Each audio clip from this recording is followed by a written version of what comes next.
of the Etsch Valley, together with the future North Tyrol, formed Roman times part of the Alpine and Transalpine province of Raetia, including Vinschgau, Burg, Grafenamt, the Eisacktal, the Wipptal, Tal meaning valley, as you know, so I will keep, like, it's briefer, so I will use just Tal without saying valley. And I'll attach the two names, the Oberinntal, also parts of the Unterinntal. These are all, like, if you want like a very detailed geography of Tyrol for this video, I suggest you pick up a map that you can keep always under your eyes, aside from the pictures I uploaded for you here, because, say, these names are not to be overwhelmingly relevant for the narration, but if you're interested in the single localities, of course, this is a bit like the point of the historical regional series, it can be useful. Now, the Roman Noricum included the Pustertal, Deferegen, and parts of the Unterinntal to the right of the Zilla and the Inn rivers. Bolzano, and the extreme south of Tyrol belonged instead to the province of Venetia et Istria, in northeastern Italy, practically. So the inhabitants would adopt the Latin language as the process of Romanization went on from the essentially Celtic-sized tongue. This vernacular Latin of the everyday spoken version naturally differed from the standardized written formal form, right? The way Cicero wrote and spoke was likely not even exactly the same that the average Roman, shoemaker of the Subura would, right? So you can imagine in between Italy and Germany. Now, there were also other languages. By the way, we don't have too much time to digress on them, but the result of this was, among the others, Romansh, right, which is still spoken today, and is one, in fact, of the official languages of Switzerland as well. I plan to make a video on Switzerland soon as well. At least it's among the, I would like to complete a bit southern Germany, but there are also other regions, other provinces are worth considering. Now, the Romans considered, and naturally the history is intertwined here, right, along the Alpine arc. So the Rome built metalled roads guarded by forts through Tyrol, right? It was important to secure just this way of communication by fortifying the main routes. There wasn't too much into Tyrol. As we will see, the Romans would not seem to find the land particularly attractive in which to build new towns, for example. In fact, there were a few of them. Right, one town they did build was Aguntum, near the modern Linz, which is not Linz, in north modern county of Ulster, but Linz, Linz. There are beautiful ruins, by the way. I inserted some picture of this at the beginning, and the point, of course, was connecting the Italian peninsula and the lands beyond. Across the Alps. And naturally we talk about two very important Roman roads, the Via Claudia Augusta and the Via Raetia. Right? The former was east and would cross mostly Noricum, the Raetian one, of course, Raetia.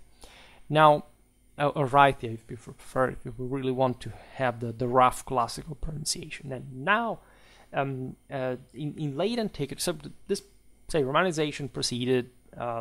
The locals didn't have, nor they could have had actually much to say against that in the first place.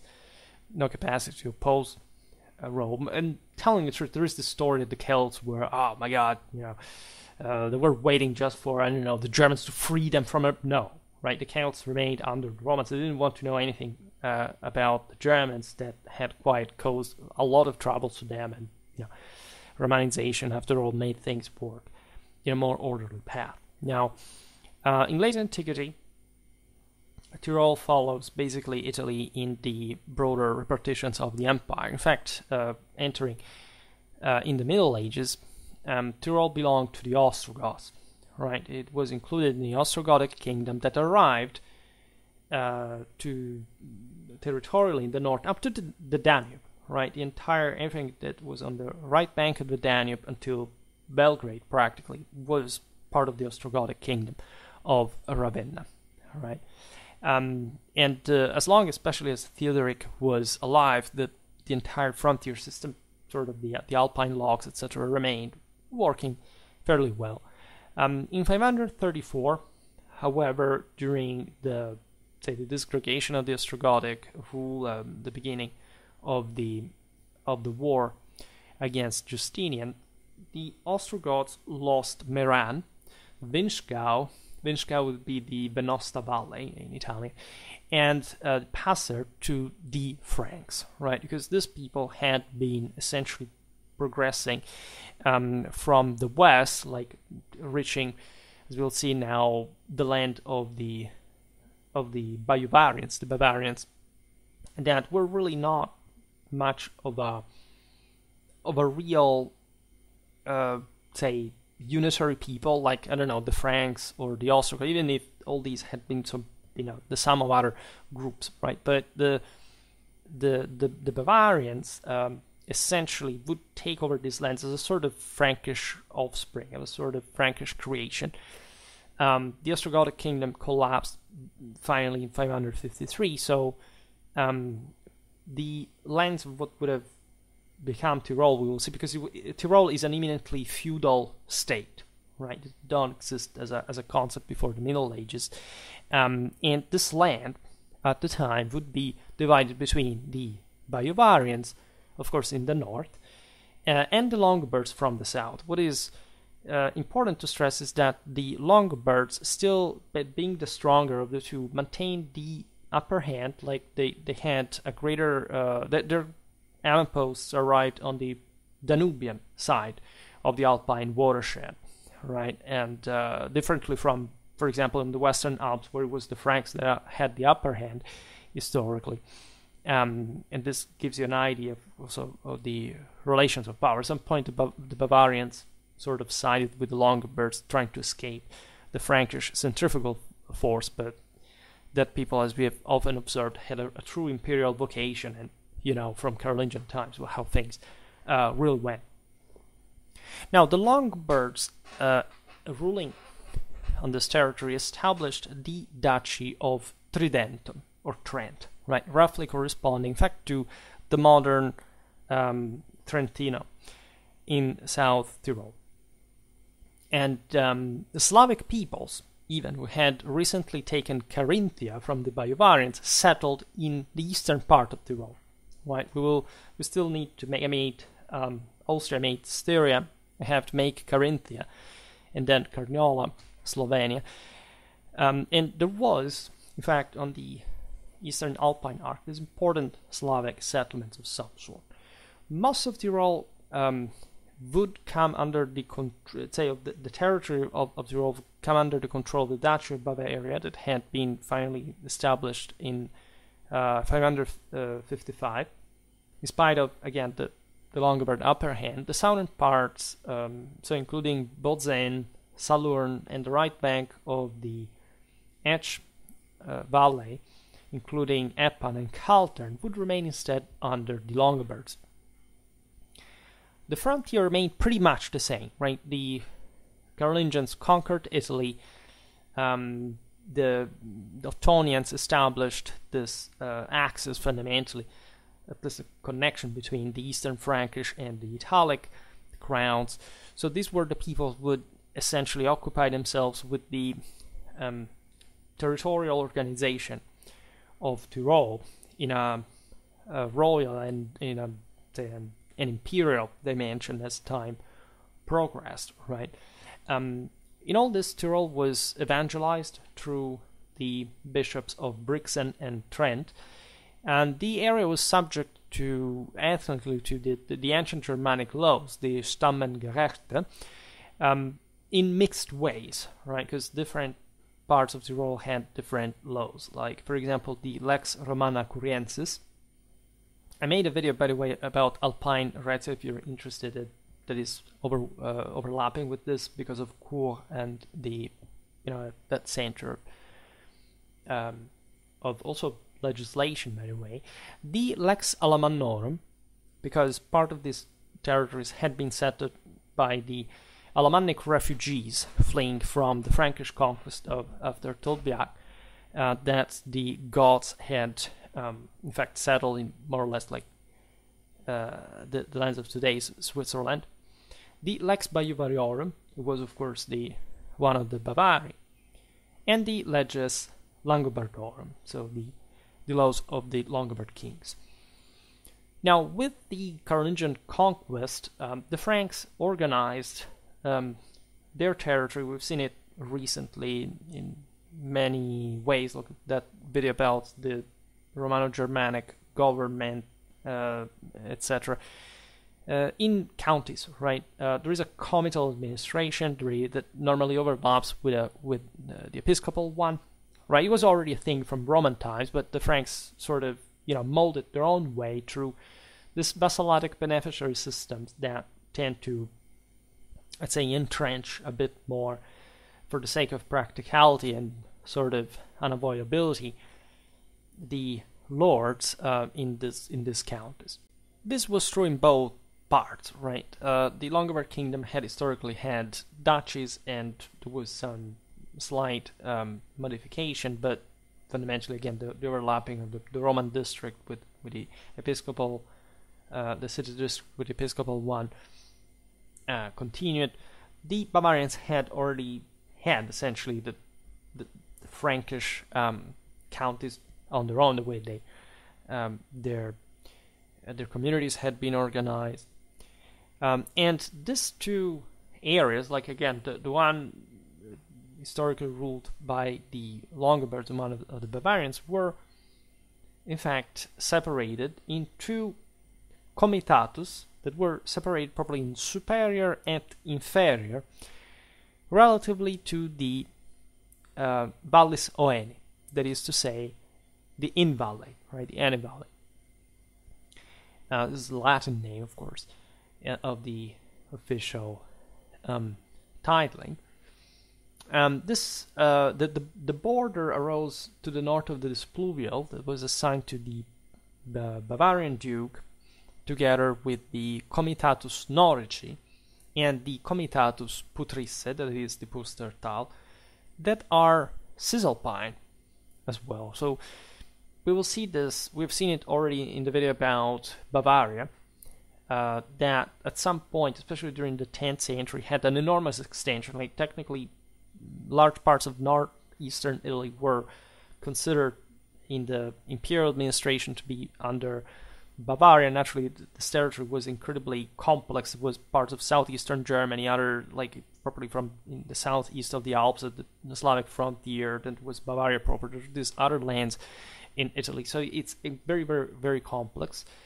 In any case, it's this shift, like of the control from the Germanic side into the Italian one, shows you, of course, how important it was from the Transalpine sovereigns to maintain a control, like the upper hand on the Alpine passes, to reach Italy because of the Roman election and all this stuff. This is reflected in the districtuation of the geography, right? You also know, by the way, that Bavaria was never like a kingdom, as we were saying before. That the Bavarians did not emerge like one single like ethnic group. They were sort of created this sub-duchy of that figured as a people entirely, but still strongly under the edges of the Franks, right? And then in this process, the great Tridentine fief would remain, perhaps still with the title of Duchy of Trent, while the counties of the Enniadina, that is the Engadin, and the Venosta valleys, extending as far as Meran, were assigned to Cour. So this actually substantially northwestern reality, also would be external to Tyrol historically. Well, there was another county. It was the one constituted by the Vallis Luencina, that is the Puster Valley trade beyond the Toblach Pass, the Dobbiaco Pass. So these original divisions, which did correspond quite well to the old anthropic units, were subject to, however, continuous changes, and were themselves split into new, smaller counties. This is really typical. We've seen it again in the aforementioned videos. There is an entire playlist about seigneurial Europe and all these sort of boundary issue, especially in the 10th century, moment of the collapse properly of public authority, where it's the local lords that begin to seize different, control different communities, and in this quite intricate mountain valley system, like it's all actually a very intense struggle, but a rewarding one as far as the control in the various trade routes as well. It's not a high, again, intensity like clash. The north, there is a lot of profit in order to build a state on this basis, but still the various lords would be very well entrenched. In fact, that's how, as we'll see now, Tyrol as such would emerge. Now, in 935, Hugh of Provence, King of Italy, I made a video about him, especially about the Italian resistance to this sovereign, and that as such, as public authority was invested in maintaining, upkeeping the order, like the stability of these public districts, would try to reconstitute the originary unit, because it would have been easier, of course, by the monarchy to control that better. Of course, Hugh never had a very strong territorial power in Tyrol, but he, in virtue of his role, tried his best, and he even partially succeeded in this. For example, Trent became the Italian border mark with the addition of the county of Bozen and that of the lower Vinschgau, right? So the Italic kingdom was sort of, at this point, also reconsolidating to some extent. As I was saying before, that now we can't digress simply on the Bavarian Italic borders, but it's perhaps for another in-depth, more aimed video, right? The elevation of the two bishoprics of Trent and Brixen as direct fiefdoms of the empire is a major watershed in Tyrol's history. This happened in 1027, in a moment of greater attempt of reconstitution of imperial order in Italy. So the bishopric of Trent maintained in its general lines the breadth reached at the time of Hugh of Provence in 935, while the bishopric of Brixen received the two counties of the Inn and the Isaac rivers, to which would be later added that of the Puster Valley up to Antholz, the Antholzer Tal, that is that territory of actual immunity of the bishopric of Freising, right? And we are like in Bavaria there. This occurred in 1091, so it was actually a gradual process. But as we will see, there was some Tyrolean at some point like interference also in Bavarian affairs, and it was complex for whoever ruled in fact north of the Alps to simply acquire Tyrol. It's something that would fully occur dynastically only in Habsburgic times later on. We will see this. So why had there been this reorganization? Well, because obviously the strategic value of the two bishoprics lied in the function of guarding the major Alpine passes, right? The Brenner Pass, that was along the Augustan Road, right? So the one that the German emperors used to reach Rome, especially now that the military center of the empire lay in Germany. And these bishoprics were controlling, by the way, also smaller passes that went essentially across the entire Alpine area. So having sort of different functions also because of the renewed policy, for example, of control over Burgundy, some other like connections with the surrounding areas, right? The fascinating aspect about the two bishoprics of Trent and Brixen is that at the dawn of the 12th century, while being there still an organic and historical connection between the two bishoprics that were de facto completely interdependent from a political point of view, there was already some sort of power game regarding the relation of the two, respectively, to the higher authority of Salzburg to the east and Chur to the west. All right. So different parts of let's say the Alpine arc were heavily involved, of course, in this specific area that was the one that would control the Brenner Pass, the Etsch Valley, for obvious, again, strategic reasons. So what did happen in 1027 specifically? Well, at that time, the Salian Emperor Conrad II, in order to secure this important route through the Brenner Pass, allocated the left bank of the Etsch from Lana to Mezzacorona to the Duchy of Bavaria. However, with the edict, the Beneficius, the famous Italic capitulary of 1037, he declared the dominions of the feudal lords subjected to the great ecclesiastical, also lay, feudal ones, to have become hereditary, and irrevocably so. Right? The reason why Conrad did so was a very particular situation in Lombardy. That's where the capitulary was issued. But as you know, the Edictum de Beneficiis, together with the capitulary of Quercy-sur-Oise of 867, are valid for de facto the entire Western Christendom, or at least, essentially the post-Carolingian kingdoms,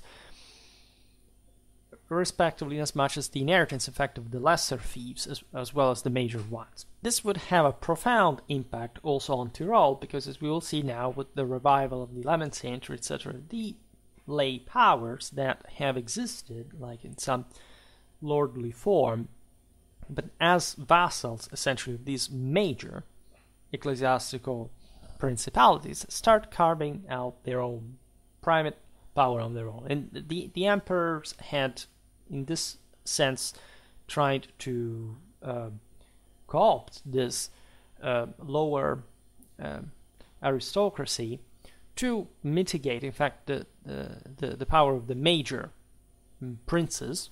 In the empires, it was quite a deal, because the Eastern Frankish kingdom was an elective monarchy, and the sovereigns would strive to affirm something more concentrated in power. I also made some videos about properly the power of medieval bishops, and in Germany, also in northeastern Italy. So these are pertinent topics. There would be some major ecclesiastical principalities, including, in fact, today we're sort of like one of the first times we're discussing really Trent, Brixen, etc.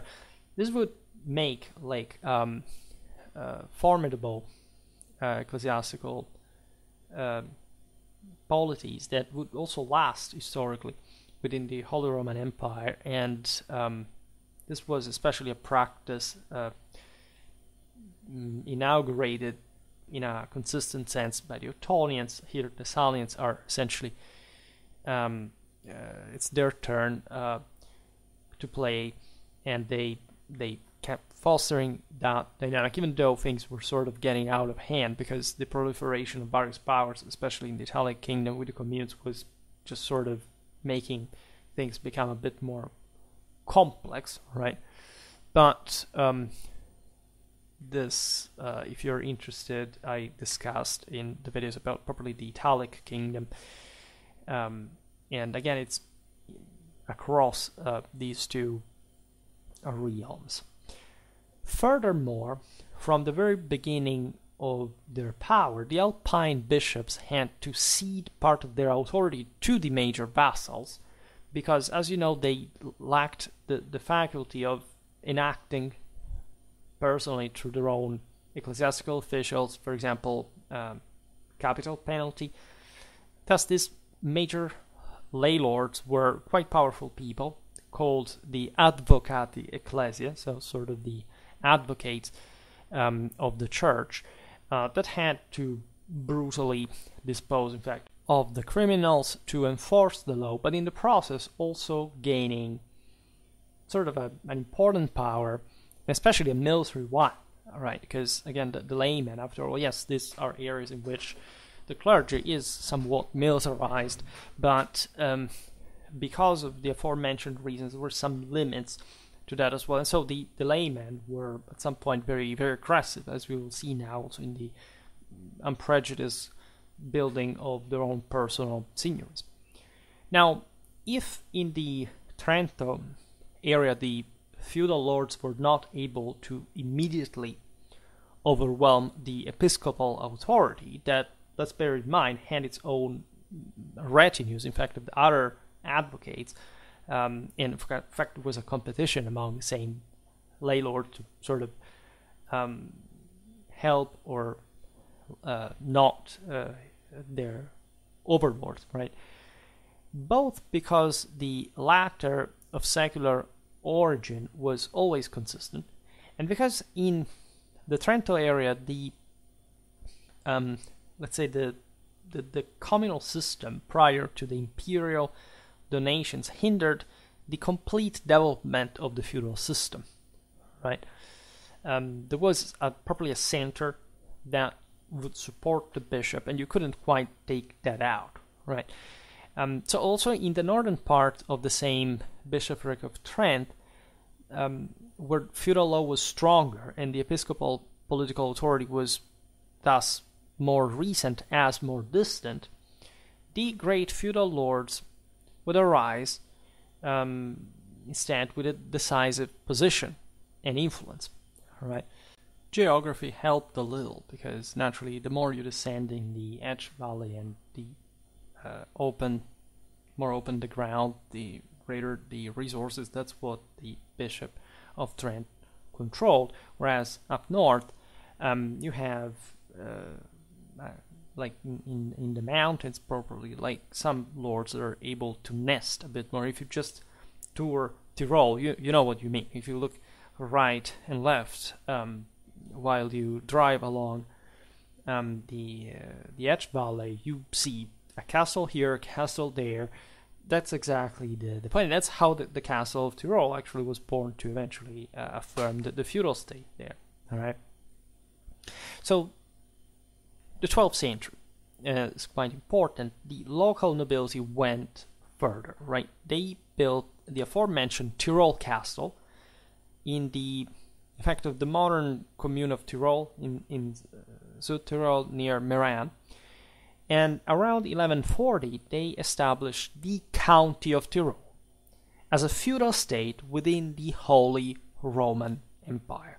Right, this reflects pretty much the degree of autonomy that these lay lords had in the mountains, and the capacity of coalescing in order to exercise such control on the main route and defending their own interests as such. This is how the counts of Eppan, already enfeoffed between 1040-1060 by the Tridentine bishop of the county of Bozen, soon after enlarged their possessions in the bishopric of Brixen, with the Upper Inn Valley taken in 1055, and with the county of Mareto becoming advocates of the Bishop of Brixen in 1130 accordingly. In the bishopric of Cours, by marriage, they obtained the county of Mazia up to the very Lombard frontier with Bormio in 1180. It's a substantial expansion, if you have an idea, I mean, just territorially speaking. Yes, there is sort of less, there are valleys you have to go down, but overall, extensionally, it's not a few, it sort of interferes with different territories. And in the Tridentine bishopric, the old county, which from Bozen to the Bozen-Oberetsch, let's say, extended on the right of the Etsch River up to Lana and Forst, essentially near Meran, fell under the control of the aforementioned noblemen that gave the name to the same family, the Counts of Eppan/Appiano. In 1235, these possessions were rounded up further with the neighboring county of Ultental. Also, in the northern part of the Tridentine bishopric, the Ghibelline Counts of Tyrol are mentioned in 1140 as Counts of Vinschgau and Tyrol, as well as Tridentine advocates for this county, as well as vassals of the Bishop of Cours for the lower Engadine Valley. Right? So, of course, their rule was continuing to some degree by delegation of the same episcopal authorities, as it had already been the case. We've seen recently how some ministeriales acted in other parts of Germany as properly advocates of the church, and so what kind of juridical power they had actually acquired in properly administering the same episcopal lands. This is a bit like and hijacking the same communes down in the Po Valley start doing, like on behalf of the, namely, like of the bishops of the cities they had emerged from, right? So this is a great moment of expansion. The 12th century especially is like, quite tough moment, like a very brutal century, but also in fact one of relentless state building. The Counts of Eppan would maintain their own power, right? Their own personal force that at some point came at odds with the one of the county of Tyrol specifically, right? So there was an initial contribution, then essentially a war between the two entities, and the Counts of Eppan, by the way, have extended to an important degree that there are different branches, and due to the extinction of one, the Counts of Tyrol obtained from the Bishop Eberhard of Trent the advocacy as well as the co-dominion of the county of Bolze, right, in 1154. So they managed to assert their authority over the lords of the Suganachtal, that is the Val Sugana, that had grown de facto now independent from the bishopric of Filtre. So the county of Tyrol thus developed in a substantial fashion. They acquired the title of Vogt, that is under lords, subject to the bishoprics of Brixen and Trent. But the county of Tyrol has greater ambition, right? As we've seen, they have constituted themselves as a veritable feudal state, and they began to expand their holdings also at the episcopal expenses. Finally, they succeeded in displacing the competing noblemen like the aforementioned House of Eppan, and to achieve yet another very important step, that was the declaration of independence from the Duchy of Bavaria. This passage is quite relevant because up to that point, again, this territory had essentially belonged to the northern German districtuation that from South Tyrol was Bavaria as a whole. And this did not go without a fight, by the way. But the county was, as we've seen, so well entrenched and established and sort of, at this point, like powerful just in landed assets and internal consolidation, that there is not really much you can do. Like it's still a minor, a provincial polity, but let's remember this. It's very much connected to the Via Imperii, and as such, it can draw great relevance, especially whoever the emperor was, that at that time wasn't a Bavarian one, by the way. Quite the contrary. Here we are in Hohenstaufen times. So actually the Welfen, to control Bavaria, are opposed to the Swabian imperial policy. And as such, it doesn't take much for the Hohenstaufen to also help the House of Eppan to become more autonomous from the Welfen, so to allow the passage of the imperial forces from Germany to Italy through the Brenner Pass, the Etsch Valley, right? So this was actually a serious issue because it involved a major public district like the Duchy of Bavaria was. Again, we didn't talk so much about this in the video about medieval Bavaria, but this was we have seen how exactly at that time this country was resized brutally. How the Swabians, for example, detached the Duchy of Austria, that also historic was not a thing, right? It was literally established at the time of the Hohenstaufen to curb like the Welfen dominion, right? And giving birth in that case also to one of the single most advanced principalities with the Babenberg, that were really like the envy like of Western Europe at that point, especially the one of Germany. In fact, considered that we are between the 12th and 13th century, imperial policy is at its most. So, as you know, the Swabians had this great dream of creating a sort of southern German superstate that could control all the Alpine passes. Right, at some point at the beginning of the 13th century, Frederick II realizes that the concept of feudal monarchy, the national monarchy in Germany, is done for, and starts selling public rights to consolidate as much as possible in Swabia in a private fashion, and eyeing, as many European dynasts were at that point, the Duchy of Bavaria, the dying, the extinguishing House of Babenberg. And we have something coming a bit also on, like we will talk about this now, to the Bohemian interests, and this entailed in part the same Tyrol to an extent, because the Alpine arc was at that point an important, again, medium of imperial projection.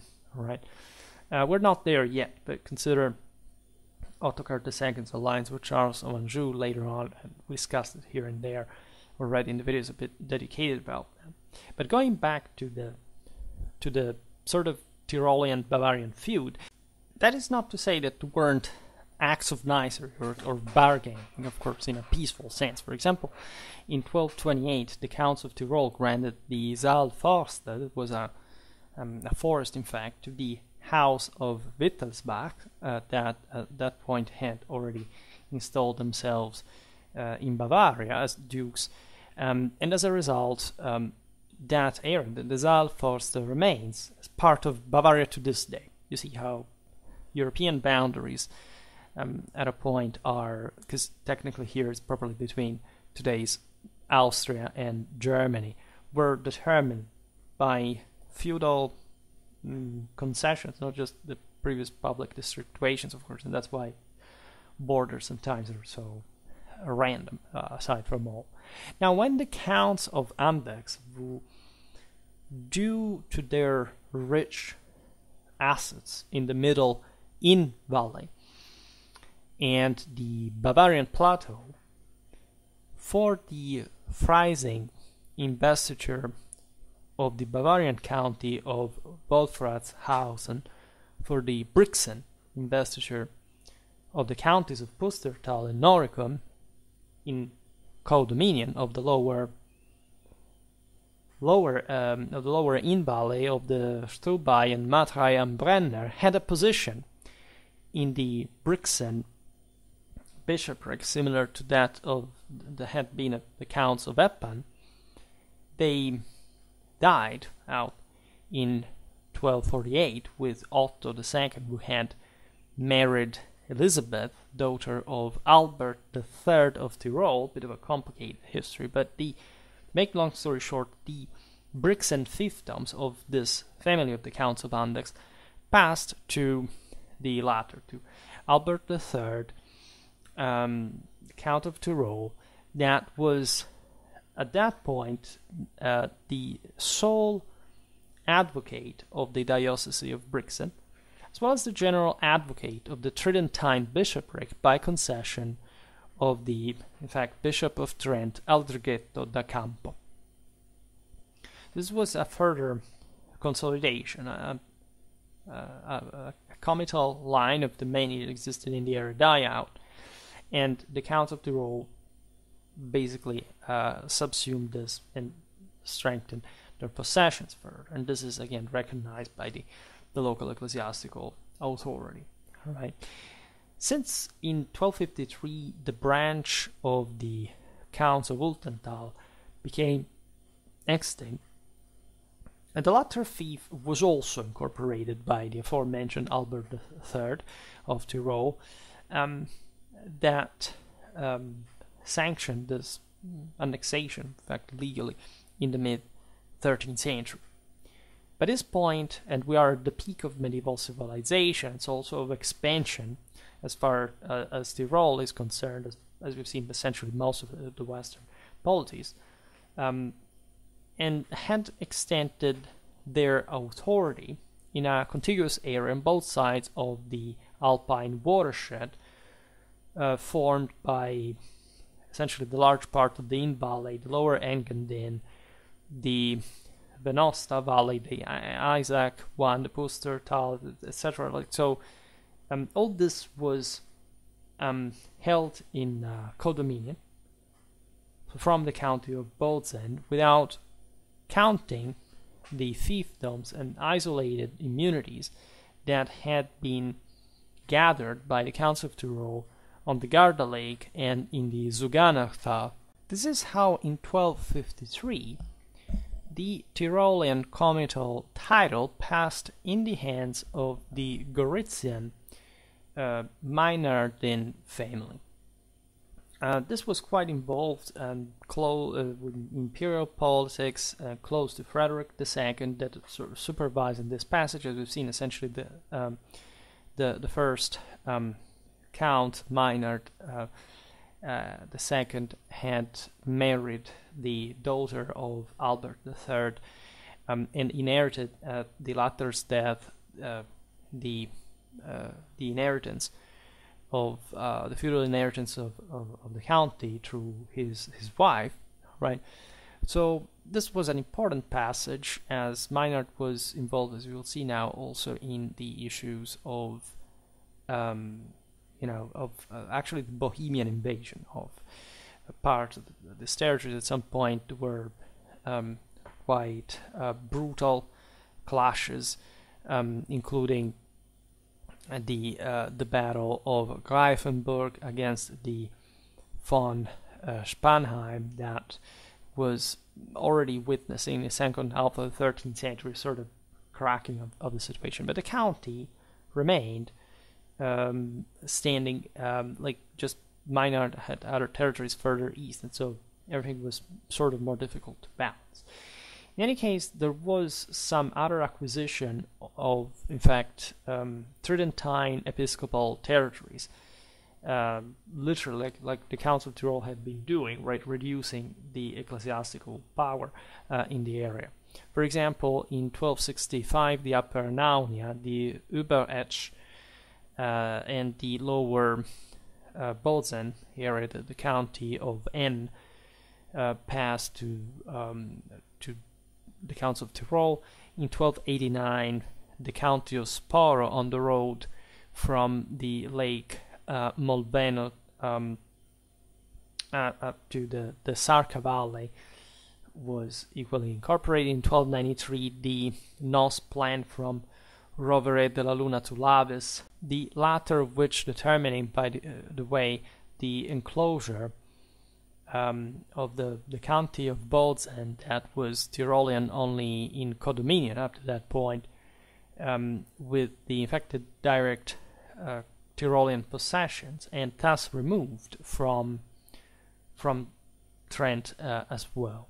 These years between the 50s and the 90s are particularly relevant because, through and in spite the power sharing between Maynard II and his brother Albert of Gorizia, and later also with the King of Bohemia, Ottokar II, because there is essentially an infiltration, as you know, in southeastern Germany, like by Ottokar II, that sends troops also in the south, reaching the Adriatic, right, in Friuli, etc. There is, however, the further institutional recognition of what is mentioned, in fact, for the first time as, quote, Comitatus et Dominium Tyrolense, right? So this is a new political unit, horizon, as we've seen within the Holy Roman Empire, that is recognized both as a county, emerged like from an autonomous feudal power, provided with a dominium, right, with a recognized lordship that, of course, was banal in many ways. It had managed to, as we've seen, subsume a lot of the public ones, and exercising successfully that authority, right? It's an eminently feudal polity in origin, right? That's how Tyrol comes to be because of the homonymous castle. It doesn't manage to, in its process of territorial and political expansion, to completely absorb or deny the existence. This would have not been feasible, also because great part of its power was delegated from them. We're talking the two great ecclesiastical fiefdoms, as we've seen, Trent and Brixen, which continue, in fact, in their surely weakened historical role, but remaining, indeed, directly masters of vast territories, right, as archbishoprics, and also provided with some relevant political influence in southern Germany, northeastern Italy. This is especially the case of Trent, that forms a compact nucleus, as we've seen, with a belt of Tyrolean fiefdoms on the periphery. We're looking at places like Lodru, Balvestino, Arco, Rovereto, the Brandtal, Terragnolo, Vinschgau, Primiero. These are all, again, as you understand here, German-Italian territories that still, again, are in some cases maintained through, in fact, the same Tyrolean fiefs, delegated from the same Trent, right? You have also some non-contiguous territories that it's really normal for the boundaries of these feudal states. For example, the two Tyrolean islets in Molbeno and Flaon. The Tridentine power restricted, however, to the main Etsch Valley up to Lavis, that is properly to the limit of the more compact Tyrolean comital area up in the mountains. Speaking instead of the bishopric of Brixen, that is on the other side of the Brenner, the Fassa Valley, Fodom, Sand in Taufels, part of the Abbey Valley, the Lazanke one. Well, Brixen and its surroundings remain in firm bishopric possession. Wintel, the Funderberge are no longer territorial units. They are also in this case oases scattered across the Tyrolean domains.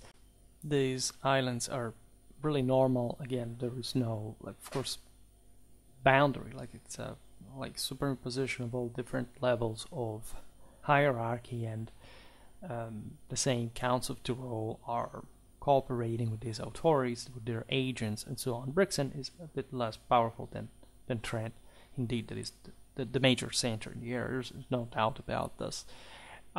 Before his death in 1295, Maynard II managed to complete his possessions in the Inn Valley, as he had purchased the Upper Lech one and consolidated his rights on the alpine course of the Inn River.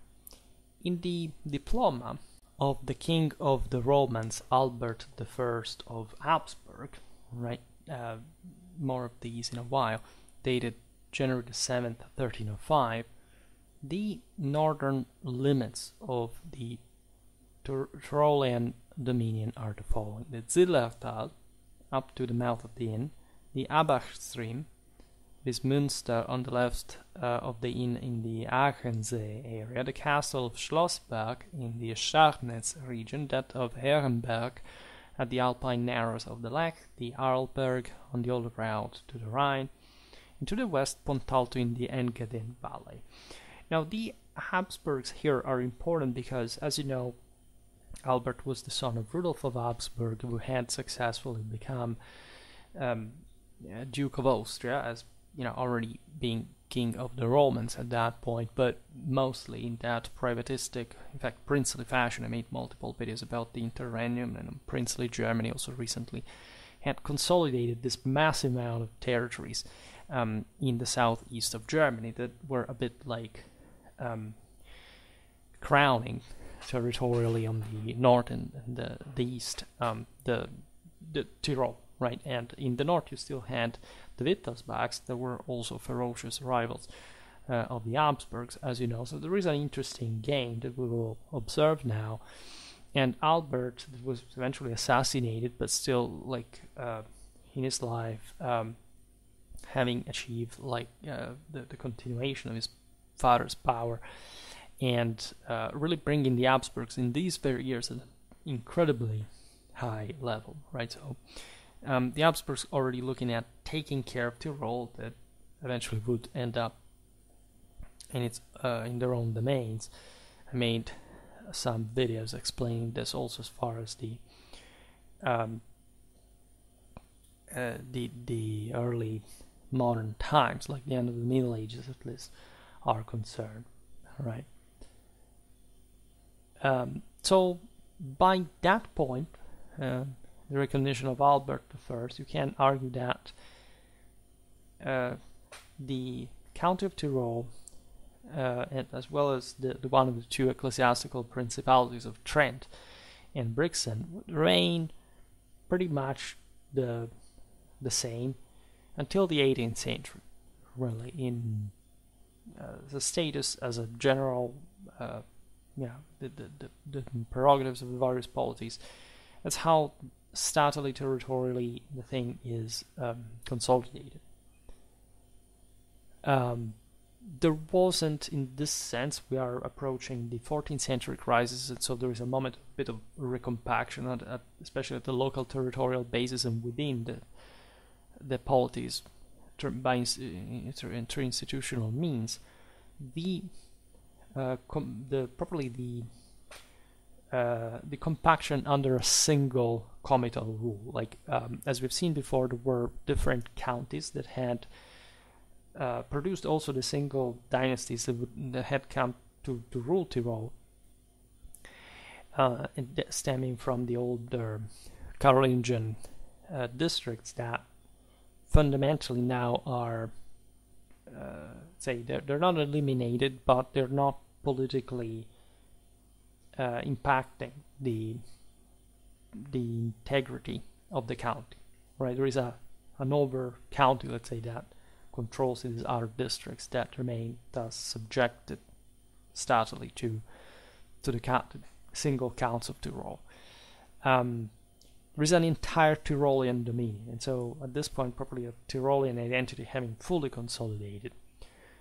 With the death of Maynard II, however, Tyrol would start gradually losing its own autonomy within the Holy Roman Empire, mostly because of the clashes that, as we've seen, would take place between the Habsburgs and the Wittelsbachs on such close territories, by the way, and still, in fact, the ones that were necessary to descend to Italy, something that would with the Habsburgs wouldn't occur until particularly late in time. With the Bavarians, actually, you have Ludwig of Wittelsbach that also becomes Holy Roman Emperor for that matter.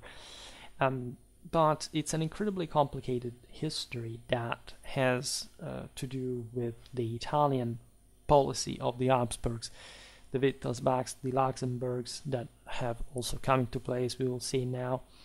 And so Tyrol becomes a contended land, especially in a moment in which, again, like with the general crisis of the 14th century, these powers tend to shrink their expansion capacities, and so they try to inherit these territories mostly by through dynastic policies and patrimonial strategies rather than military occupations. Also because it would have been incredibly complicated to properly conquer Tyrol. So or at that time actually any other land for good, it would have been a sort of complicated thing unless it was a very wide open sort of particularly developed centralized system, like for example south in the Po Valley. And so you find again compaction but also loss of de facto independence. The Habsburgs Wittelsbachs struggle for dominance over Tyrol. Louis the Bavarian, you in fact have, remember, he is Holy Roman Emperor, he has captured his cousin Frederick III of Habsburg.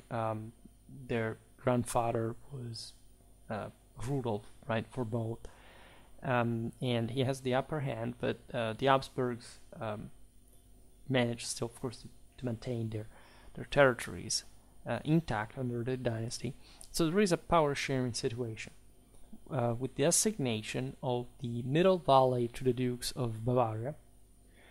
So you have the Inn with the Brenner Pass and the Starzing Valley in the hands of the Wittelsbachs, while the House of Austria obtains the connection between its Swiss and Carinthian fiefdoms on the Cisalpine side, so from the Italian side of the Alps. This was particularly important because, as you know, the Habsburgs had installed themselves, in fact, from Swabia, Switzerland, Alsace into southeastern Germany. And we've seen it again. There is a video. I remember the title, but I will put it in. It was about the family lands of the Alps. This was the ancestral ones that the Habsburgs would eventually undergo, as you know, a dynastic split. So these lands would remain separated anyway, and of course, even when united under a single ruler, they were still different things, a bit on their own. But it was important for the House of Austria indeed to accept also from their Wittelsbach imperial rivals this power sharing. Again, it was like the Bavarians would get most of the deal, but it was still a fair one, right? Ludwig was a fine player political. In fact, he rebuilt the same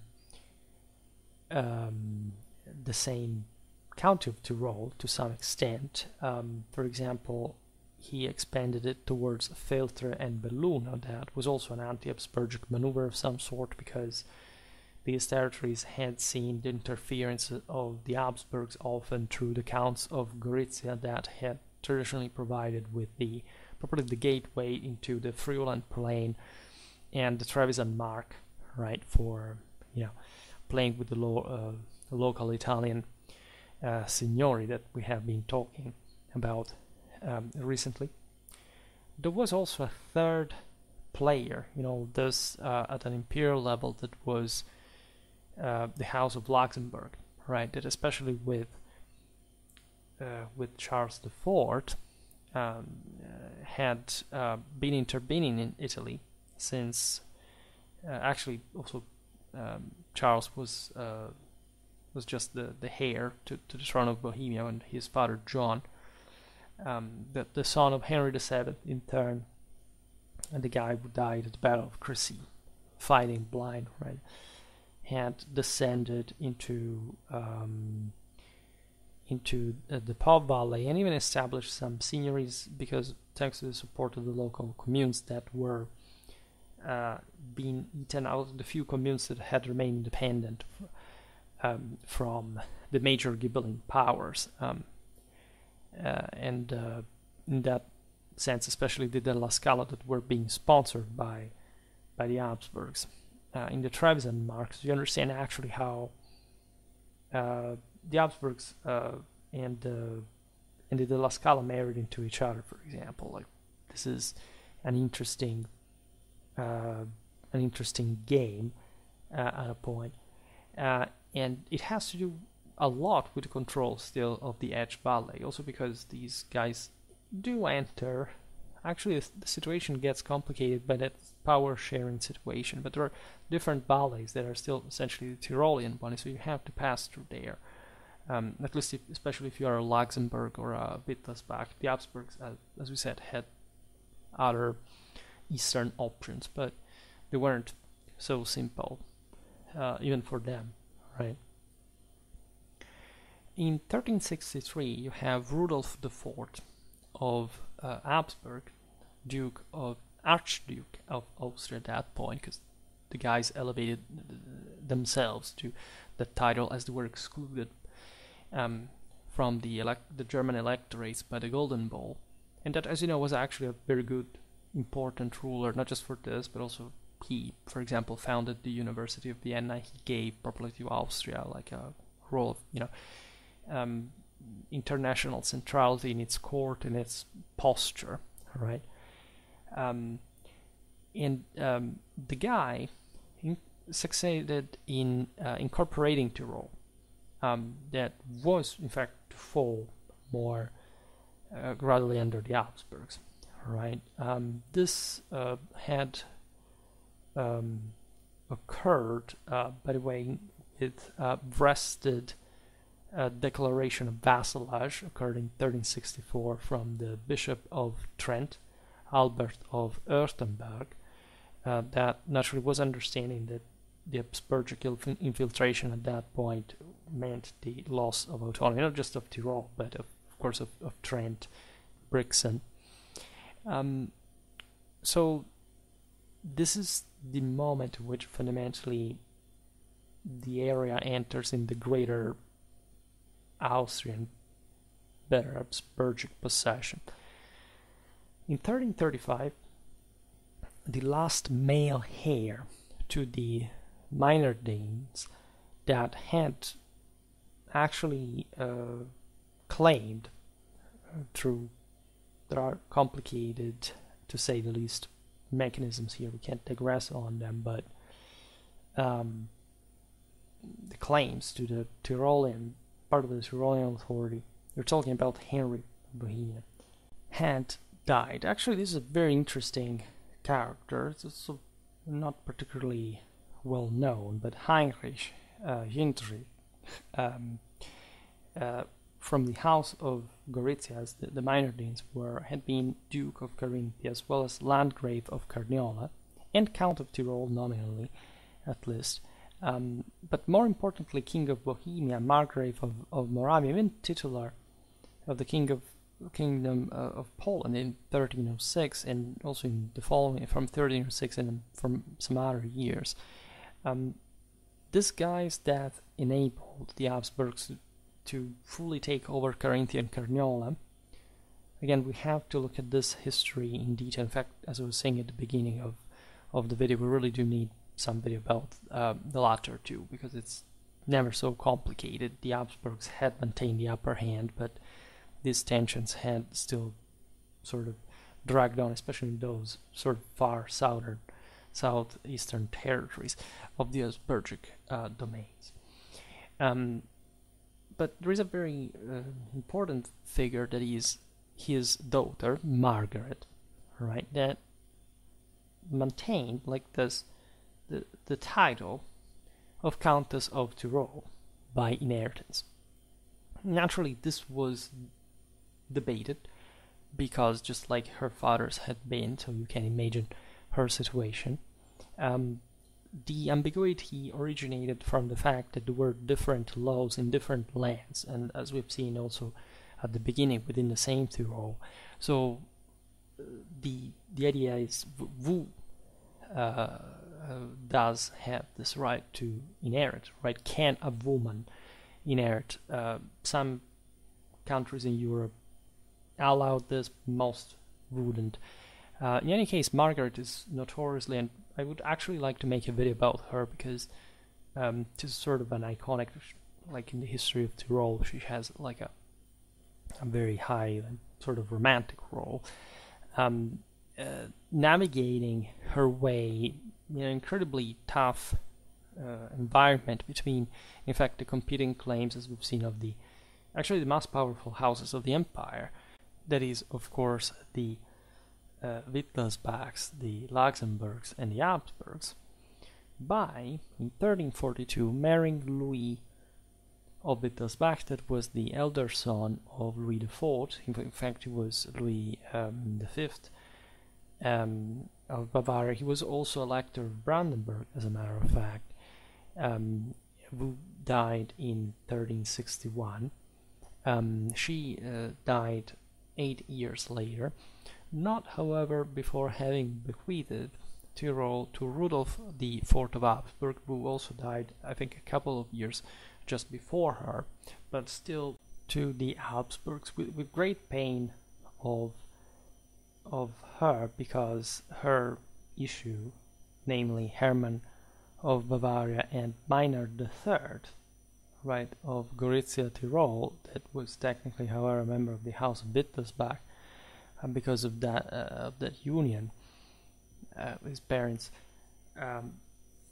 pre-died her and this other character. So basically, she was left to decide, and she chose Rudolf, who also died. She was, there is all a legend again, a dark legend about Margaret that I will not digress on, because in fact it's just like a load of also later garbage, but she was actually a brilliant figure of the mid 14th century, like incarnating in many ways this sort of tragic period of contraction, of decline, of end of great dynasties, of which she was, the carrier, right, quite literally.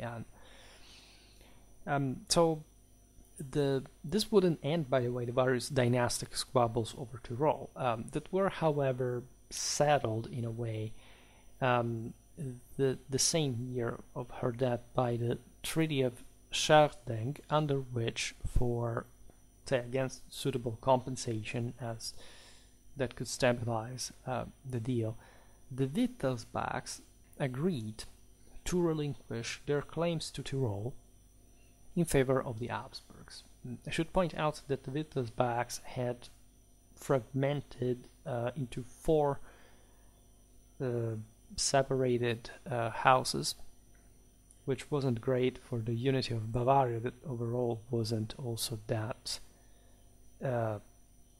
say, individually at least that cohesive, like Austria, for example, and the other dependencies. Actually, the Habsburgs would do the same. They would have 3 branches at a point, and this was a problem of, in fact, for just reflecting the general issues of princely Germany, etc. But, all right, overall, the Habsburgs did succeed in maintaining the upper hand and getting Tyrol as a consequence.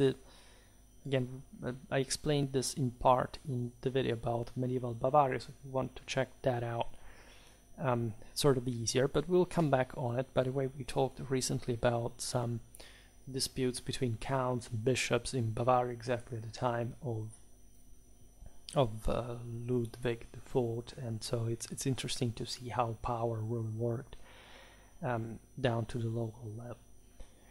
Now, when the Habsburgs took control of Tyrol, the country had pretty much its modern size.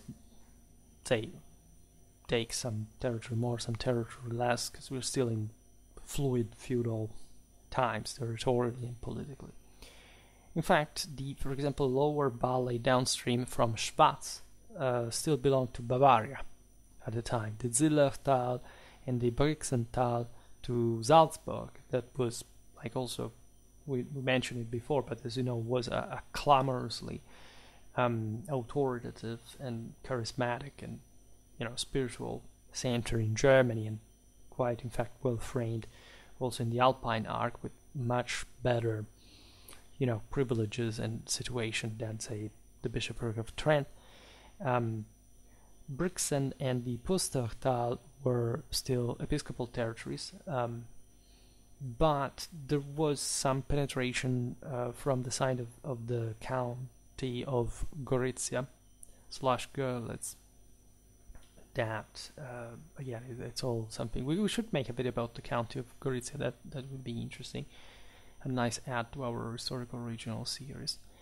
On the other hand, Montafon, the Unterengadin were Tyrolean. This point, the 2 episcopal principalities would leave until 1802, when they were secularized. So we're talking about almost half of a millennium later. And so that's, like, just think even in perspective, like in the history of the communities, what does it mean to live under an ecclesiastical power? Part of my ancestors did, for example. That's quite interesting in many ways. The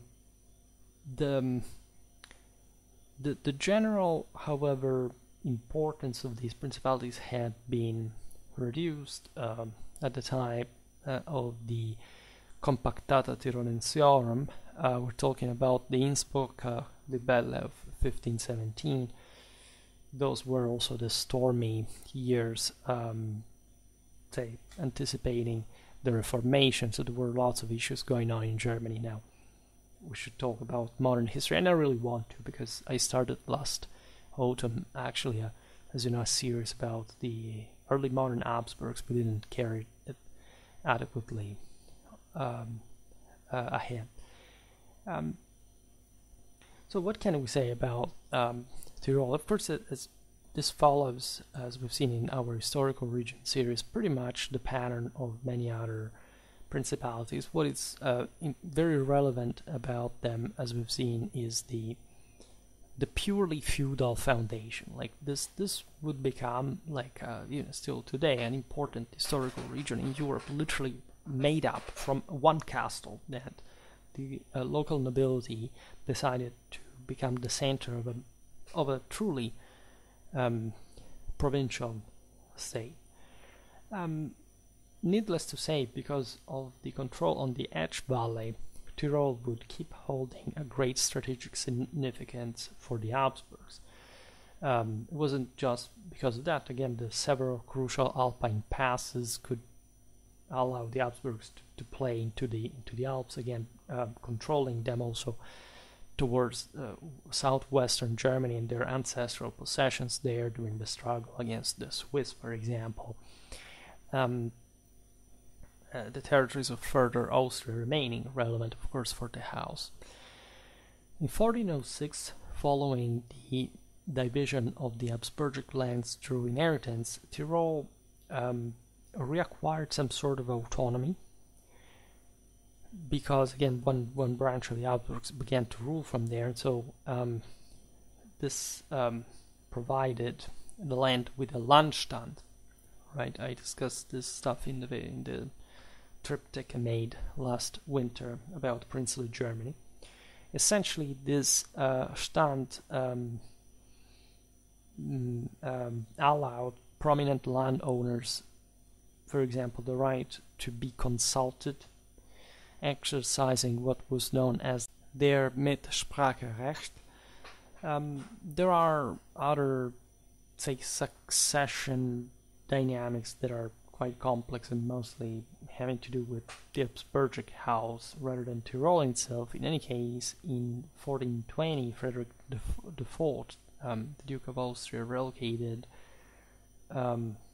internally the capital of Tyrol from, say, the capital, the main center, from Meran to Innsbruck, which is a very important event, because Innsbruck, as you know, would become essentially the most important center. And also diminishing Meran that had maintained actually that early prominence. Is sort of impressive. As you understand, Innsbruck is much more like inland, and so it's also sort of more defendable and controllable, especially because in Italy some interesting things are happening, such as Venice providing itself with a major regional state on the terra firma, and so issues arising from that were expeditions, like also in Tyrol, but we will see this perhaps better in another video. From 1363 onwards, there are some slight border changes. In 1371, the region of Feltre of the Zuganatal was reconquered from the Habsburgs, and by 1413 this possession was definitively settled. Between 1363 and 1473, the entire region of Vorarlberg was added in various ways because of, again, the Habsburgic needs to en masse, like districtually, their possessions, political and strategical reasons. In 1440, Venice would take control of the Lagarina Valley. The Venetians took control of Arco and Riva through the Castelvadov depression, which essentially deprived Tyrol of that, say, small control they had of part of the Garda Lake, which became entirely Venetian. And this was not just a matter of Tyrol; it was, Venice was mostly expanding in that direction to counter the Milanese and to pressure them, creating a buffer state, but almost essentially threatening their existence. So the rest is, say, we could go in detail as always. This videos may never end if you descend into the actual details of everything. But say by the beginning of the 16th century, there had been other changes. The Bavarians had been essentially pushed by the Habsburgs to the crest of the Karwendel and Wetterstein mountains, as well as to the river narrows of the northern Prealpine area. So they had really probably been ousted. Like, the Habsburgs would succeed to maintain essentially an Alpine control that Wittelsbachs wouldn't have. Between 1504 and 1506, the three last jurisdictions of the Alpine course of the Inn, Kitzbühel, Kufstein, and Rattenburg, were also incorporated into Tyrol. There was the dedication of the Ampezzo area in 1515. In 1509, you have, as you know, heavy Venetian defeat. The border was brought further south to the so-called four vicariates of the aforementioned Lagarina, Lagertal. We're talking about Ala, Avio, Mori, and Brentonec. Then the situation was stabilized also with the Serenissima, so that it's rather in late that 1652 the lower Engadine valley was definitively ceded to the Grisons. This brought the Tyrolean border to shrink from Pontalto to Finstermünz. And then you have the Napoleonic era, the Treaty of Pressburg, with Tyrol being aggregated to Bavaria, which was a way, of course, to damage the Habsburgs in the process. We are after Austerlitz, and if you need some context for that, also because there were literally armies in Tyrol, as you know, operating in the Austerlitz campaign. I made a series dedicated to the latter. There is all sort of local epos of perhaps, but surely one of the greatest guerrilla fighters of the 19th century, the famous Andreas Hofer in 1809, which actually achieved enormous feats, but wasn't supported by the Habsburgs enough, but it could have really been, as it had been, a pain in the behind to the French. Napoleon, however, broke Tyrolean unity in 1810, aggregating almost the entire Cisalpine stretch to the department of the upper Etsch Valley, to the Kingdom of Italy. Alright, and that also brought to some early dimension of Italianization, as it would have happened later after World War I. So the Pustertal at that point was added beyond Toblach and to Illyrium, basically. And in 1813, with the secret treaty of Töplitz of September the 9th, eventually, sanctioned by the later Congress of Vienna and the Restoration, Tyrol returned entirely to the Habsburgs in their Austrian state.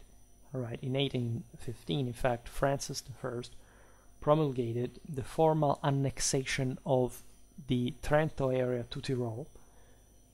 In 1816, you have, in fact, the local administration becoming fully unified, right? And this thing, in fact, would go on until World War I. You know that one of the Italian irredentistic aims, first of all, was Trent, all right? And so the Italian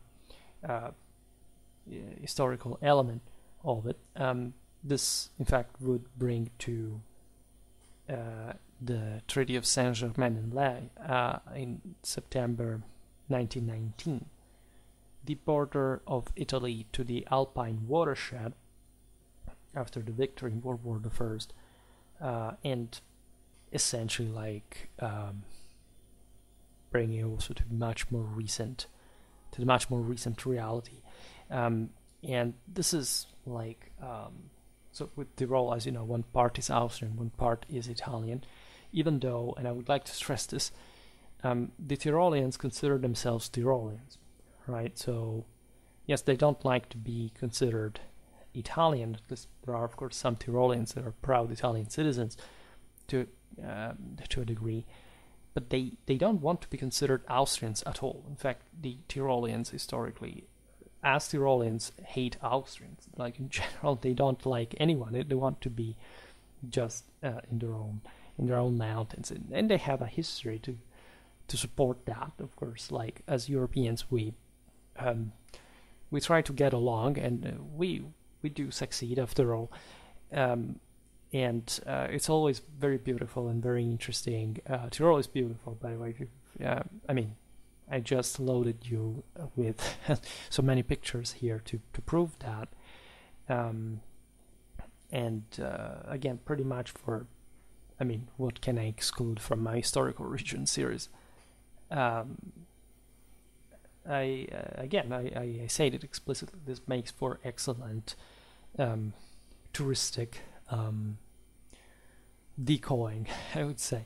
I don't know whether anyone has traveled across Europe in one of these regions after having watched Schwerpunkt, but if I were to know that after so many videos, I would be honored. Like, I would be surprised still, but let's say that's something I secretly aim to, so like, just it's, I think it's really relevant overall, and we should, of course, these are things I learned myself from places I haven't thoroughly visited, by the way, so it's always a pleasure for that matter to learn history, and that's the beauty of it all, isn't it? Alright, we will go on. We covered a lot of stuff from Germany, which I'm quite satisfied with, but again, I would like really to talk about Carinthia, also the Slavic past, Carniola as well. Then we still have to make Switzerland, but I was thinking about Alsace, right, and then going back to something more like northeastern German, because we didn't look at that too thoroughly, but there are all the various northeastern marks that I think are very, very interesting and fascinating. So we'll see, right? I hope to continue, of course, as much as I can. The channel is growing a little bit, and that's of course comforting. We should go a bit faster, like, but let's not complain. For today, however, I stop it here. I just hope that you enjoyed this video. If you did, please share it. Otherwise, leave a like or subscribe to my channel if you're interested in my upcoming content. As always, I thank you heartily for listening to me. I wish you a nice time and see you next time.